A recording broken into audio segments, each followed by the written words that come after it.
సమాంత నాకు ఫోన్ చేసి అడిగింది, నేనేం చేయగలుగుతాను లక్ష్మి. చాలా వీక్గా ఉన్నానప్పుడు.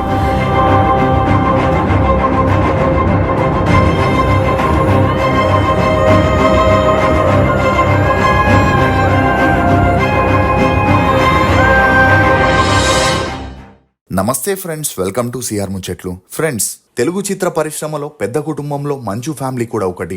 అలా మోహన్ బాబు ఎన్నో కష్టాలు పడి తన ప్రతిభ క్రమశిక్షణతో తన కుటుంబాన్ని ఓ స్థాయికి తీసుకొచ్చారు. ఇక అలా ఇతను చిన్న చిన్న పాత్రలు చేసుకుంటూ విలన్ గా, కమీడియన్ గా, క్యారెక్టర్ ఆర్టిస్ట్ గా, నిర్మాతగా ఇండస్ట్రీలో తన స్థానాన్ని సుస్థిరం చేసుకొని అతని వారసులుగా మంచు లక్ష్మి, మంచు విష్ణు, మంచు మనోజులని సినిమా ఇండస్ట్రీలోకి తీసుకురావాలనుకున్నారు.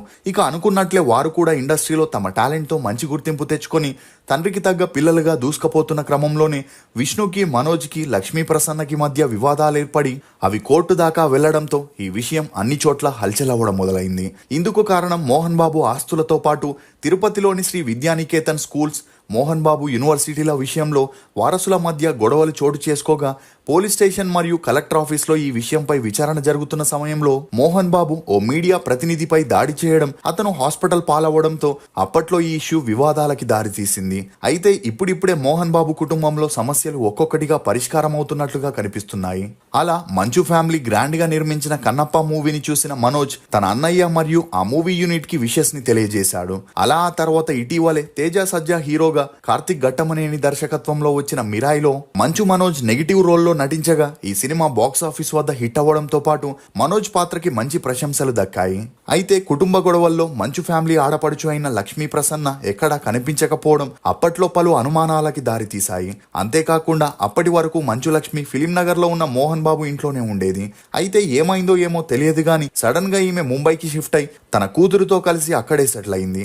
అలా ఈమె భర్త యుఎస్ఏలో సెటిల్ అయితే మంచు లక్ష్మి మాత్రం ముంబైలో సెటిల్ అవ్వడంతో వీరిద్దరూ విడాకులు తీసుకుంటున్నారనే వార్తలు వచ్చినప్పటికీ ఇప్పటికీ ఆ వార్తలపై మంచు లక్ష్మి స్పందించలేదు. ఇక అలా తనకి ఏదైనా పని ఉంటే హైదరాబాద్ కి వస్తూ వెళ్తూ ఉండేది. అలా ఎప్పుడైతే మంచు లక్ష్మి తన మకాన్ని ముంబైకి మార్చేసిందో ఆమె తీవ్ర ఆర్థిక ఇబ్బందుల్లో ఉందని, ముంబైలో అద్దింట్లో నివసిస్తుందనే వార్తలు వైరల్ అవ్వగా అప్పట్లో ఈ వార్తలపై మంచు లక్ష్మి స్పందించలేదు గాని తాజాగా ఒక ఇంటర్వ్యూలో పాల్గొన్న మంచు లక్ష్మి తన ఆర్థిక పరిస్థితులపై, కుటుంబ సమస్యలపై కీలక వ్యాఖ్యలు చేసింది. అలా మొదటిగా తాను హైదరాబాద్ లో ఉన్న ఇంటిని అమ్మకానికి పెట్టిందని వస్తున్న వార్తలపై యాంకర్ ప్రశ్నించగా అందుకు మంచు లక్ష్మి స్పందిస్తూ అందరూ అనుకున్నట్లు తనకి సొంతిల్లు లేదని, ఇల్లుంటేనే కదా సేల్ చేయడానికి, ఫిలిం నగర్ లో తానున్న ఇల్లు తనది కాదని, తన తండ్రి గారు ఇచ్చారు కాబట్టి ఆ ఇంట్లో ఉండగలిగిందని, ఆ ఇంటిపై సర్వ హక్కులు తండ్రికే ఉన్నాయని స్పష్టం చేస్తూ ఈ మధ్య తన రోజువారీ ఖర్చులు కష్టంగానే ఉన్నాయని, అద్దె కట్టడం ప్రతి నెల ఛాలెంజింగ్ గా మారిందని, అలా నెలకి 5 లక్షల రూపాయల అద్దె కట్టడానికి చాలా కష్టపడుతుందని, అలా అని తనని హైదరాబాద్ ఇంట్లో నుండి ఎవరూ వెళ్లగొట్టలేదని, తానే స్వతంత్రంగా బ్రతకాలని బయటికి వచ్చానని మంచు లక్ష్మి చెప్పుకొచ్చింది. అంతేకాకుండా హైదరాబాద్ లో టమాటా ధర ₹1 అయితే ముంబైలో ₹3.5 అక్కడ కాస్ట్ ఆఫ్ లివింగ్ చాలా ఎక్కువని, అలాంటి ఇబ్బందుల్లో నుండి తాను ఇంకెంత ఎదుగుతాననేది చూడాలని చెప్పడంతో ఇప్పుడు ఈమె వ్యాఖ్యలు అన్ని చోట్ల హల్చలవుతున్నాయి. మనోజ్ వల్లే మంచు లక్ష్మి కెరియర్ నాశనమైందా? మంచు లక్ష్మి సమంత గురించి మాట్లాడుతూ తనని తొక్కేశారని చెప్పడంలో ఎంతవరకు నిజముంది? తెలుగులో ఈమెకి ఛాన్సులు ఎందుకు రావట్లేదు? మోహన్ బాబు మంచు లక్ష్మికి ఎందుకు ఆస్తులు ఇవ్వట్లేదు అనే నమ్మలేని నిజాన్ని ఈ వీడియోలో చెప్పడానికి నేను ప్రయత్నిస్తాను. మీరు మాత్రం ఈ వీడియోని పూర్తిగా చూడండి. హే గైస్, జస్ట్ మీరు 99,000 పెట్టి మంత్లీ 1,20,000 వరకు ఎర్న్ చేయొచ్చు. ఎలానో చెప్తా, వీడియోని లాస్ట్ వరకు చూడండి. రీసెంట్ గా మన సౌత్ ఇండియాలో వైరల్ అవుతున్న ఈ బేబర్ కెఫే గురించి నేను చెప్తున్నా. ఈ ఫ్రాన్సిస్ ఎస్టేడియం మన ఐజాలో బృందావన్ రెస్టారెంట్ లో కూడా ఓపెన్ అయింది. వీళ్ళ స్పెషల్ వచ్చేసి తందూరి చాయ్. ఫర్ ది ఫస్ట్ టైం ఈ తందూరి చాయ్ ని మన సౌత్ ఇండియాలో ఇంట్రడ్యూస్ చేసింది కూడా బేబర్ కెఫే వాళ్ళే. అండ్ ఈ తందూరి చాయ్ మేకింగ్ ప్రాసెస్ చాలా నేచురల్ గా ఉంది. వీళ్ళు ప్లాస్టిక్ మరియు పేపర్ గ్లాస్ ని వాడకుండా మంచిగా మట్టితో చేసిన పాట్ గ్లాస్ ని వాడుతారు. ఇంకా టేస్ట్ విషయానికి వస్తే టేస్ట్ మాత్రం వేరే లెవెల్ గా ఉంది. ఒక్కసారి తాగితే మీరు కూడా అబ్బా అని అనాల్సిందే, అంత బాగుంది టేస్ట్. అండ్ ఈ మట్టి గ్లాస్ లో తాగడం వల్ల మీరు చాలా హెల్తీగా అండ్ ఫిట్ గా ఉంటారు. అండ్ వీళ్ళ దగ్గర తందూరి చాయ్ తో పాటు బేబర్ చాక్లెట్ చాయ్, ఇలైచీ చాయ్, గ్రీన్ టీ, బెల్లం టీ, కాఫీ, మసాలా చాయ్ కూడా ఉన్నాయి. జస్ట్ 99,000 కి వీళ్ళు కంటైనర్ తో సహా టోటల్ సెటప్ చేసి ఇస్తారు. మీరు కూడా ఈ ఫ్రాన్సిస్ పెట్టి మంచిగా ఎర్న్ చేయాలనుకుంటున్నారా? మరి లేట్ ఎందుకు, వెంటనే స్క్రీన్ పైన ఉన్న నెంబర్ కి ఇప్పుడే కాల్ చేయండి. ఇక వివరాల్లోకి వెళితే మంచు లక్ష్మి తన మూవీ ప్రమోషన్ లో భాగంగా మంచు లక్ష్మి సమంత గురించి మాట్లాడుతూ పెళ్లికి ముందు సమంత కష్టపడి తన కెరియర్ ని కట్టుకొని స్టార్గా ఎదిగిన తర్వాతే నాగ చైతన్యని ప్రేమించి పెళ్లి చేసుకుందని.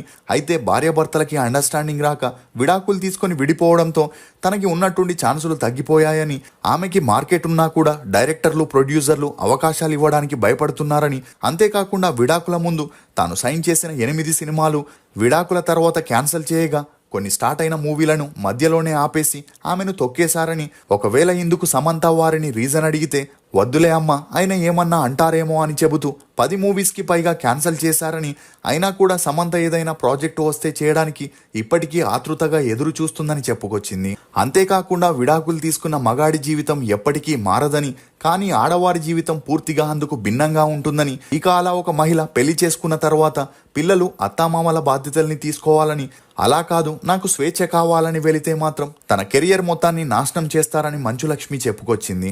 ఇక ఈ క్రమంలోనే తన తమ్ముడు మంచు మనోజ్ గురించి కూడా మాట్లాడుతూ తనని చిత్ర పరిశ్రమలోకి లాగిందే మంచు మనోజ్ అని, అతని వల్ల తాను ప్రొడ్యూసర్గా మారి మొదటగా నేను మీకు తెలుసా మూవీతో ఇండస్ట్రీలోకి ఎంట్రీ ఇచ్చిందని, ఆ మూవీ ఓకే టాక్ తెచ్చుకోవడంతో జుమ్మంది నాదం, ఊ కొడతారా, ఉలిక్కి పడతారా లాంటి సినిమాలు బ్యాక్ టు బ్యాక్ ప్రొడ్యూస్ చేయగా కొన్ని హిట్ అయితే కొన్ని ఫ్లాప్ అయి చాలా వరకు నష్టపోయిందని, మనోజ్ వల్లనే తను ఇండస్ట్రీలో లాక్ అయ్యానని చెబుతూ ఇప్పుడు మనోజ్ మిరాయి సినిమాతో భారీ హిట్ అందుకొని పాన్ ఇండియా విలన్ గా మారిపోయాడు కాబట్టి భవిష్యత్తులో అతనితో మళ్ళీ సినిమా తీస్తానని, ఆ మూవీలో ఫ్రీగా చేస్తాడా లేదా అనేది చూడాలి మరి అంటూ మంచు లక్ష్మి చెప్పుకొచ్చింది. ఇక ఇదిలా ఉంటే తనకి తెలుగులో ఛాన్సులు రాకపోవడం గురించి కూడా ఈమె మాట్లాడుతూ దక్ష మూవీని తన తండ్రితో కలిసి ప్రొడ్యూస్ చేయగా ఈ సినిమా రిలీజ్ కి చాలా కష్టాలు పడిందని, కొంచెం కూడబెట్టుకున్న డబ్బుని ఈ సినిమాపై పెట్టానని చెప్పుకొచ్చింది. అయితే ఆ యాంకర్ మంచు లక్ష్మి అంటే చాలా మంది దర్శక నిర్మాతలు ముందుకు వస్తారు కదా అని అడగగా అందుకు ఆమె ఇప్పుడు తెలుగులో ఆ పరిస్థితి లేదంటూ ఏకిపారేసింది.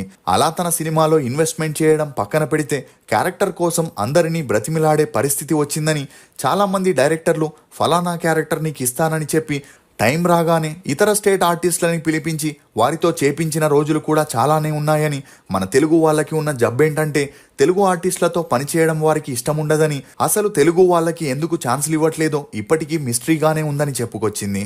అలా తను టైంకి షూటింగ్కి వెళ్తానని, వారు చెప్పిందే చేస్తానని, ప్రొడ్యూసర్లు తనకి డబ్బులు ఎగ్గొట్టేవారే గాని తను మాత్రం ఎవరికి ఎగ్గొట్టలేదని, సినిమా చేస్తానని అడ్వాన్స్ తీసుకొని మోసం చేయలేదని, ఈ రోజుకి కూడా లాస్ట్ సినిమా డబ్బులు తనకి ఇంకా రాలేదని, ఆ డబ్బులు అడిగితే సినిమా కష్టాలు చెప్పుకుంటూ తమ పిల్లలపై ఒట్టేసి డబ్బులు ఇస్తామని చెప్పారే గాని ఎవరూ ఇవ్వలేదని, అలా తను వీటన్నింటినీ చూసి మానసికంగా కృంగిపోయిందని, దీంతో తన తృప్తి కోసం చిన్నదైనా తనకి తానుగా ఒక సినిమా చేసుకోవాలని డిసైడ్ అయిందని చెప్పుకొచ్చింది. ఇక ఇదిలా ఉంటే మోహన్ బాబు సొంతంగా 2000 కోట్ల ప్రాపర్టీని సంపాదించగా అందులో schools, BTech colleges, pharma colleges, houses, flats కూడా ఉన్నాయి.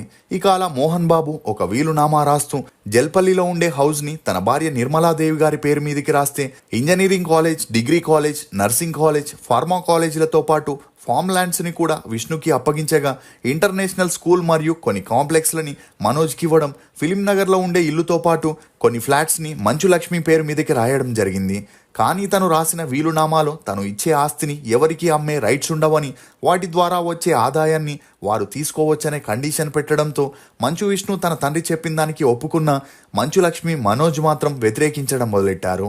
అయినా కూడా మోహన్ బాబు పట్టువదలని విక్రమార్కుల్లా ఉండడంతో తండ్రి మీదున్న కోపంతోనే మంచు లక్ష్మి తన కూతుర్ని తీసుకొని ముంబైకి వెళ్ళిపోయి అక్కడే ఒక అద్దింట్లో ఉంటూ కొన్ని రియాలిటీ షోస్లో, కొన్ని మూవీస్లో సపోర్టింగ్ రోల్స్ చేస్తూ బిజీగా ఉండగా ఇక ఈ క్రమంలోనే ఒక ఇంటర్వ్యూలో పాల్గొన్న మంచు లక్ష్మి సమంత గురించి కాంట్రవర్సీ వ్యాఖ్యలు చేయడంతో ఈ న్యూస్ అన్ని చోట్ల హల్చల్ అవుతుంది.